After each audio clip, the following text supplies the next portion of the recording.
പശ്ചിമേഷ്യയിലെ സംഘർഷഭരിതമായ ഗാസ മുനമ്പിൽ 60 ദിവസത്തെ വെടിനിർത്തലിനുള്ള അമേരിക്കൻ മുൻ പ്രസിഡന്റ് ഡൊണാൾഡ് ട്രംപിന്റെ നിർദ്ദേശവും അതിനോടുള്ള ഹമാസിന്റെ അനുകൂല പ്രതികരണവും ലോക ശ്രദ്ധ ആകർഷിച്ചിരിക്കുകയാണ്.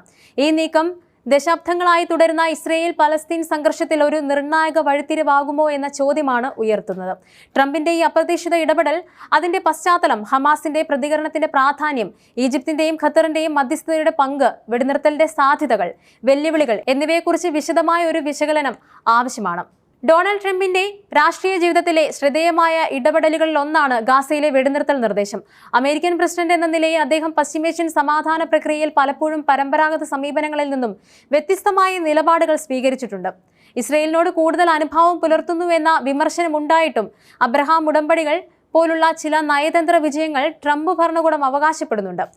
ഗാസയിലെ തുടർച്ചയായ സംഘർഷങ്ങൾ മേഖലയെ അസ്ഥിരപ്പെടുത്തുന്നുവെന്ന തിരിച്ചറിവാണ് ഒരുപക്ഷെ ഇങ്ങനെ ഒരു നിർദ്ദേശത്തിലേക്ക് അദ്ദേഹത്തെ നയിച്ചത്.